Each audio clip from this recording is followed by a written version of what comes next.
السلام علیکم. آج ہم 23ویں دن کی ایکٹیویٹی حل کرنے جا رہے ہیں جغرافیہ کی. پہلا سوال ہے دیہی بستی سے کیا مراد ہے؟ جواب میں لکھیں گے جس انسانی بستی میں زیادہ تر لوگوں کا پیشہ مقامی قدرتی وسائل سے منسلک ہوتا ہے اسے دیہی بستی کہتے ہیں. اگلا سوال ہے شہری علاقوں میں ابتدائی پیشوں کا تناسب کم کیوں ہوتا ہے؟ جواب لکھیں گے زرخیز مٹی والے علاقوں میں زراعت کی جاتی ہے. شہری علاقوں میں زرخیز اور وسیع علاقے نہیں پائے جاتے، اس لیے شہری علاقوں میں ابتدائی پیشوں کا تناسب کم ہوتا ہے. اگلا ہے عملی کام. ذیل کی تصویر کا مشاہدہ کیجیے اور اس کے نیچے دی ہوئی ہدایت کے مطابق عمل کیجیے. اس تصویر میں گاؤں اور شہر دکھائے گئے ہیں. تصویر کا غور سے مشاہدہ کیجیے. نمبر 1 ہے شہر اور گاؤں میں مختلف باتیں ذیل میں دیے نکات کی مدد سے سمجھ لیجیے. گھر، لباس، ذرائع آمد رفت، صنعت، سہولتیں، دیہی بستی. اب ہم کو دیکھنا ہے شہری بستی یعنی شہر میں کون سی باتیں ہوتی ہے اور دیہی بستی میں یعنی کہ گاؤں کے لحاظ سے ہم لوگوں کو دیکھنا ہے. اس میں گاؤں میں دیا ہوا ہے آبادی کم ہوتی ہے، آبادی کم والی بستی، اور شہری علاقوں میں آبادی کا تناسب زیادہ ہوتا ہے. شہری علاقوں میں یہاں پر لکھا ہوا ہے بہت سے لوگ ثانوی اور سلاستی پیشے کرتے ہیں. دیہی علاقوں میں عام طور پر لوگوں کا پیشہ زراعت ہوتا ہے یعنی کہ زیادہ تر لوگ زراعت سے منسلک ہوتے ہیں.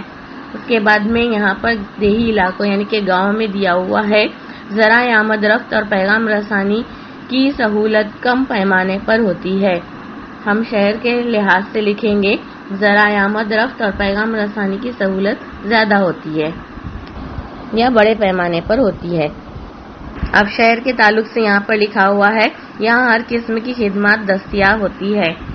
اب گاؤں کے لحاظ سے ہم لوگ لکھیں گے یہاں خدمات محدود پیمانے پر ہوتی ہے. اگلا شہر کے لحاظ سے لکھا ہوا ہے بازار، منڈیاں مقامی نوعیت اور مختلف قسم کی ہوتے ہیں. ہم اب گاؤں کے لحاظ سے لکھیں گے ہفتہ واری بازار کی سہولت ہوتی ہے. اب دیہی علاقوں میں جگہ کی قلت نہیں ہوتی، گھر کے ارد گرد کھلی زمین ہوتی ہے. شہری علاقوں میں جگہ کی قلت ہوتی ہے. گاؤں کے لحاظ سے گھر کی بناوٹ رواجی طریقے سے ہوتی ہے اور شہروں میں کثیر منزلہ عمارتیں پائی جاتی ہے. اب عملی کام نمبر 2 یہ سمجھ میں آتا ہے کہ گاؤں اور شہر کے درمیان پہلے بہت فرق تھا، اب اس فرق میں کمی ہونے لگی ہے. شہر میں جو سہولتیں ہیں وہ سہولتیں اب آہستہ آہستہ گاؤں میں دکھائی دینے لگی ہیں.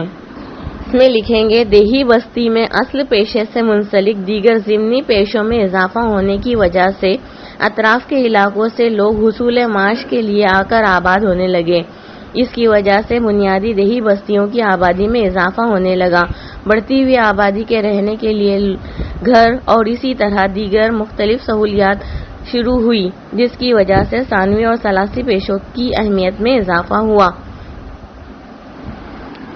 ان پیشوں کی ترقی کی وجہ سے ان پیشوں کے مقابلے میں شروع کے ابتدائی پیشوں کے تناسب میں بتدریج کمی ہوتی گئی اور آخر کار انہی دیہی بستیوں نے شہری بستیوں کی شکل اختیار کر لی. اب پہلا سوال ہے دیہی بستی اور شہری بستی میں فرق لکھیے. دیہی بستی کے زیادہ تر لوگ ابتدائی پیشے سے منسلک ہوتے ہیں. شہری علاقوں میں ثانوی اور ثلاثی پیشوں سے زیادہ تر لوگ منسلک ہوتے ہیں. دیہی علاقوں میں مکانات دور دور ہوتے ہیں، شہری علاقوں میں مکانات ایک دوسرے کے قریب ہوتے ہیں. اگلا سوال ہے انسانی بستی خاص طور پر کس مقام پر ترقی پاتی ہے؟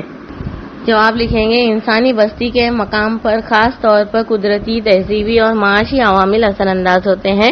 پانی کی دستیابی، خوشگوار آب و ہوا، زرخیز زمین وغیرہ موافق جغرافیائی حالات رکھنے والے مقامات پر انسانی بستیاں ترقی پاتی ہیں. شکریہ. خدا حافظ.